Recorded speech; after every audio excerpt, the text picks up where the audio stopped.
Сәлеметсіздер ме, құрметті оқушылар? Не керек каналына қош келдіңіздер. Сіздермен бірге бүгін қысқаша көбейту формулаларын қарастыратын боламыз. Бүгін біздің бірінші сабағымыз. Осы сабақта біз қысқаша көбейту формулалардың ішінде квадраттық қысқаша көбейту формулаларын қарастыратын боламыз. Ол яғни мынау кестеде көрсетілгендей бірінші үш формула. Бірінші үш формула, яғни ең бірінші формулада бізде екі өрнектің квадраттарының айырымы берілген. Екінші формулада екі өрнектің қосындысының квадраты берілген. Және үшінші формулада екі өрнектің айырымының квадраты берілген. Әр формуланы жеке-жеке қарастырып өтейік. Ең бірінші формуладан бастайық. Бұл жерде бізде екі өрнектің квадраттарының айырымы берілген. Яғни бұл мұндай түрде жіктелінген. Бұл неге олай жіктелінгендігін бірге тексерейік. Яғни бірінші жақшада бізде а минус б, екінші жақшада бізде а плюс б берілген. Яғни бұл жақшаны бірге ашайық. Ең біріншіден біз бірінші жақшаның бірінші мүшесін екінші жақшаның бірінші мүшесіне көбейтеміз. А көбейтілген а бізде а квадратты береді. Содан кейін біз бірінші жақшаның бірінші мүшесін екінші жақшаның екінші мүшесіне көбейтеміз. Яғни а көбейтілген б бізге аб-ны береді. Қосылған аб. Ендігі біз бірінші жақшаның екінші мүшесін екінші жақшаның бірінші мүшесіне көбейтеміз. Яғни минус б көбейтілген а бізде минус б аны береді. Минус б а. Содан кейін біз бірінші жақшаның екінші мүшесін екінші жақшаның екінші мүшесіне көбейтеміз. Яғни минус б көбейтілген б бізге минус б квадратты береді. Осы жерде біз минус ба және аб ол бір нәрсе. Яғни олардың таңбалары әртүрлі, сондықтан олар бір-бірін жояды. Олар бір-біріне тең болғандықтан олар бір-бірін жояды. Осы орада бізде а квадрат минус б квадрат қалады. Яғни біз қысқаша көбейту формуланың осылай жіктелгендігін байқай аламыз. Енді мұндай бір мысал қарастырайық. Бізде профессордың және ермектің бақшасы берілген. Яғни олардың бақшасы квадрат формада және олардың жақтарының ұзындықтары берілген. Яғни біріншісінде а 92-ге тең, екіншісінде б бізде 88-ге тең. Енді бізге ауданын табу үшін профессордың бақшасының ол бізде а квадрат. Профессордың бақшасының ауданы а квадрат. Және ермектің бақшасының ауданы б квадрат. Бізге профессордың бақшасы ермектің бақшасынан нешеге көп екендігін анықтау керек. Яғни а квадрат минус б квадрат арқылы біз нешеге көп екендігін анықтай аламыз. А квадрат дегеніміз ол 92-нің квадраты. 92-нің квадраты минус 88-нің квадраты. Негізінен бізде қолымызда калькулятор болмаса, шынымен мынаны есептеу біршама қиынға соғуы мүмкін. Сондықтан біз бұны қысқаша көбейту формуламен ашқанымыз 10 есе дұрыс. Яғни жаңағы формуламен ашатын болсақ, а квадрат минус б квадрат бізде а минус б бірінші жақшада, екінші жақшада а плюс б болып жіктеледі. Сондықтан біз бірінші жақшада 92 минус 88, ал екінші жақшада 92 плюс 88 болып жіктейміз. 92 плюс 88. Яғни бізде 92 минус 88 4-ті береді. 92 плюс 88 180-ді береді. Сонда бізде 720 шығады. 720. Жауабы, яғни профессордың бақшасы ермектің бақшасынан 720 метр квадратқа, метрға үлкенірек. Енді біз екінші қысқаша көбейту формуланы қарастырайық. Яғни бұл жерде бізде а плюс б-ның квадраты. Яғни екі өрнектің қосындысының квадраты.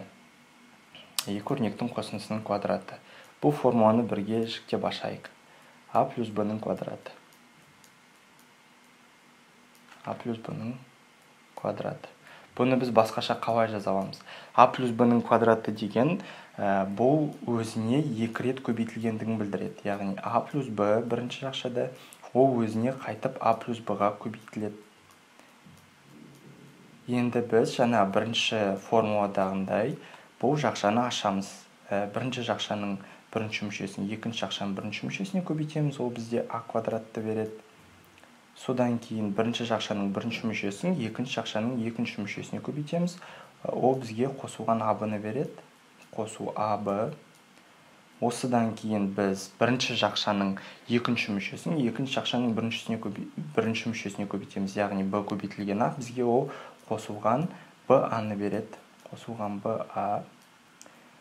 Ең соңғысы ол бірінші жақшаның екінші мүшесін екінші жақшаның екінші мүшесіне көбейтеміз.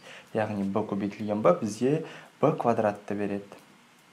Енді бұны жүктейміз ары қарай. Сонда а квадрат. Мынау аб және б ол бір нәрсе.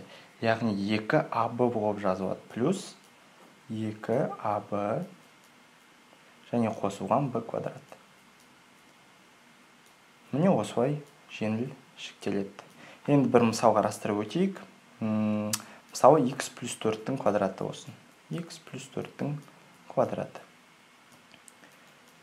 Яғни бұл жерде егер қысқартып алатын болсақ, бірінші мүшенің квадраты x квадрат қосылған 2 еселенген бірінші мүше көбейтілген екінші мүше, яғни көбейтілген x көбейтілген 4 қосылған екінші мүшенің квадраты, яғни 4-тің квадраты бізге 16-ны береді. Сонда біз x квадрат қосу 8x қосу 16-ны аламыз. Міне осылай а плюс b квадрат жіктеледі. Енді біз үшінші формуланы қарастырайық, яғни екі мүшенің айырымының квадраты. Оны біз мына жерге жазып қарастырайық. Екі мүшенің айырымының квадраты.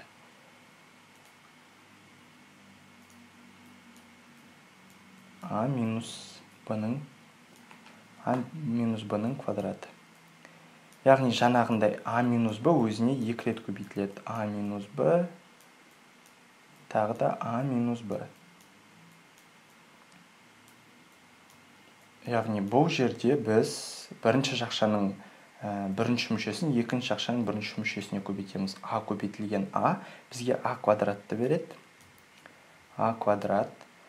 Содан кейін бірінші жақшаның бірінші мүшесін екінші жақшаның екінші мүшесіне көбейтеміз. Яғни а көбейтілген минус b. Минус аб-ны береді. Содан кейін екінші жақшаның бірінші мүшесін екінші жақшаның бірінші мүшесін бірінші жақшаның екінші мүшесіне көбейтеміз. Сонда біз минус b көбейтілген а бізге минус b-ны береді. Содан кейін біз бірінші жақшаның екінші мүшесін екінші жақшаның екінші мүшесіне көбейтеміз. Минус b көбейтілген минус b бізде плюс b квадратты береді. Плюс b квадратты береді. Осы жерде минус аб және минус ба олар бір-біріне тең, сондықтан қосылады. Содан кейін біз а квадрат минус 2 аб плюс b квадратты аламыз. Міне осылай қысқаша көбейту формуласы жеңіл түрде ашылады. Енді осы формулаға бір мысал қарастырып өтейік. Бізге мұндай мысал берілсін. 5а минус 2-ның квадраты болсын. Яғни екі өрнектің айырымының квадраты. 5а минус 2-ның квадраты деген ол өзіне тағы бір рет көбейтіледі. Яғни 5а минус 2 бірінші жақшада, екінші жақшада дәл өзі солай қалады. 5а минус 2. Жаңа жоғарыдағы формуланың ашылғандай бұл жақшаны солай ашайық. Яғни 5а-ны 5а-ға көбейтеміз. Бірінші жақшаның бірінші мүшесін екінші жақшаның бірінші мүшесіне көбейтеміз. Сонда бізде 25а квадрат шығады. Содан кейін 5а көбейтілген минус 2, ол бізге минус 10а-ны береді. Минус 10а. Содан кейін біз минус 2-ні минус 5а-ға көбейтеміз. Сонда бізде минус 10а шығады. Ең соңғысы минус 2-ні біз минус 2-ге көбейтеміз, ол бізге плюс 4-ті береді. Біз бұны ары қарай жіктейміз. Сонда 25а квадрат минус 20а плюс 4-ті аламыз. Не көріп тұрғаныңыздай, осылай оңай түрде жіктеледі. Бүгіндікке біз осы үш формуланы қарастырдық. Келесі сабақта мынау кубтық формуларды қарастыратын боламыз. Бүгіндікке осы. Қош сау болыңыздар. Егер сіздерге қандай да бір сұрақ туындап жатса, астындағы номер арқылы хабарласа аласыздар. Міндетті түрде каналға тіркелуді ұмытпаңыздар.